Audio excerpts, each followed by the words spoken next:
folks, I'm Des with DesFit, and this is the new Direto X direct drive bike trainer from Elite. So when Elite launched the original Direto about 2 years ago, it made some waves because it was a nice riding and pretty accurate direct drive bike trainer that came in well under $1,000. And since then, they came out with a follow-up version that fine-tuned the power accuracy from the original plus or minus 2.5% to plus or minus 2%. And then they also included a riser block. But it didn't necessarily address the noise, which was okay at slower speeds, but definitely made a bit of a ruckus at higher speeds. But today, Elite is launching the Direto X, which fine-tunes that power accuracy down even further to plus or minus 1.5%.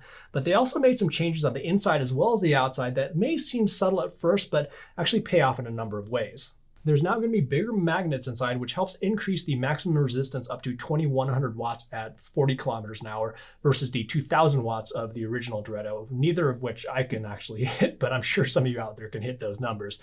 And then it can also simulate a grade up to 18%, where the original Direto could only simulate up to 14%. And then there's also going to be some changes to the case where they actually molded it differently, so it's going to be able to accommodate longer cage derailleurs. And that's not only for mountain bikes, but there's a lot of people that are running gravel bikes with one-by drivetrains now. But the most notable change is that Elite claims that they reduced the noise by 50%. And I was an original Direto owner, and I used that as my primary trainer for about 9 months, so I'm very familiar with the sound that came out of it, and it definitely made itself heard at higher speeds. So that's everything new with the Direto, but let's go over some of the core features that are going to be remaining the same in case you're not familiar with the Direto. So first of all, it's going to have a 4.2 kilogram flywheel, which isn't necessarily the heaviest thing out there, but it does provide a nice ride feel for its weight. It's compatible with 130 and 135 millimeter quick release axles straight out of the box, and it does include an actual quick release. And then they also do include 142 by 12 millimeter through axle adapters. It comes with a Shimano cassette body that's going to be compatible with 9 to 11 speed drivetrains, and it also does come with spacers depending on your cassette. Now, one thing to note though is that it doesn't come with the actual cassette. That's something you're going to have to purchase on your own. So this is a 105 11 speed cassette that I picked up for about 40 to 50 bucks, but do also consider that you'll need a cassette lock ring tool as well as a chain whip to install the actual cassette. And then in addition, you also can get Campy free hub bodies as well as XD driver bodies, and they also do have boost through axle adapters, and all of those are going to be sold separately. Just like the original Direto, the Direto X uses ANT+ FEC as well as Bluetooth FTMS to connect it to pretty much any device you can throw at it. So what's nice about the Bluetooth FTMS is that it's going to make things really easy to connect to Zwift using an Apple TV. So for the most ideal Zwift experience, you're going to want to transmit power, cadence, trainer control, as well as heart rate. But with the Apple TV, it only has 2 available Bluetooth channels other than the one that uses for remote. So with the Bluetooth FTMS, what it does is it transmits the power, cadence, as well as trainer control all through one channel, leaving that other Bluetooth channel available for a Bluetooth heart rate sensor. And then if you don't have an Apple TV, you can also hook it up to an iPad or an iPhone. Okay, so before we go over the sound samples and talk about the power accuracy, let's just go over what it actually takes to get it out of the box and assembled and ready to go. The assembly is going to be identical to the original Direto. So basically, there's going to be 3 legs that you're going to actually need to install on the trainer.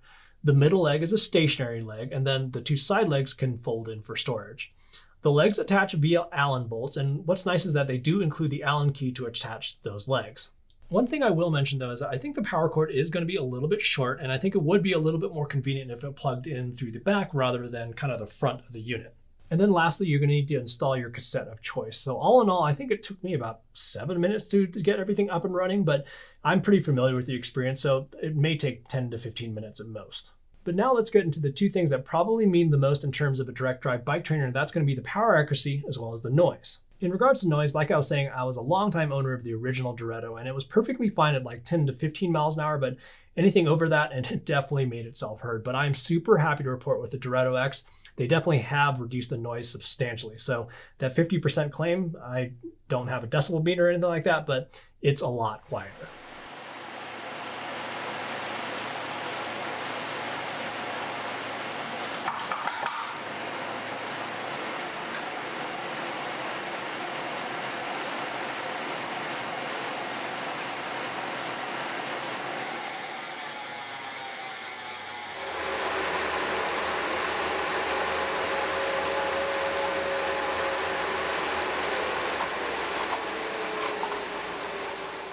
In regards to how the sound compares to some other trainers from some other manufacturers, I'll have a follow-up video where I'll do that comparison, so make sure to subscribe to get a notification when that video comes out. But now let's go ahead and talk about power accuracy. So With power accuracy, I basically compared it with 3 other power meters, the Favera Asiomas, the Vector 3s from Garmin, as well as the 4i's Precision. So the 4i's tends to run a little bit hot just because it's a left-only power meter, and I do have a left-right imbalance.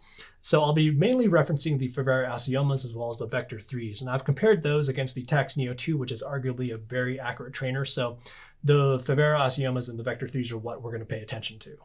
On this first example here, I did have a couple dropouts from the Asiomas, and then, like I said, the 4i's ran a little bit high on some spots, but this is overall some pretty good stuff right here. It's pretty tough to complain about these numbers. And then on this next example, you will again see the 4i's running a little bit high with one little small dropout, but with the Direto X compared with the Vector 3s, that's some pretty solid numbers being reported, only being 4 watts off on the whole duration of the ride. Now, for the sake of clarity, let's just remove the 4i's from the dataset so we can see more clearly what's going on here. So other than these 2 brief dropouts from the Edge 520 Plus, which didn't occur with the Forerunner 945, it's essentially just one nice big fat magic marker for the power. It's super tidy, and that's exactly what we want to see. And if we zoom in on this first set of sprints, it was ever so slightly higher in a couple spots. And then if we look at this 30-second effort, it held very solid throughout. And then if we take a look at these 2 sharp sprints right at the end here, good stuff. And then in regards to erg mode responsiveness, it took about 4 to 5 seconds to kick in with Zwift, which I think is probably fine if you're not doing sprints that are under 30 seconds, but it was a little bit wobbly at holding a constant wattage, even with consistent cadence. It was nothing horrible by any means, but it wasn't quite as consistent as I've experienced with some other trainers. And then one more thing I do want to mention is that I also did see some spikes in cadence like I experienced with the original Direto, and what you'll notice is that on almost all of these occasions it happened with a sudden increase in power.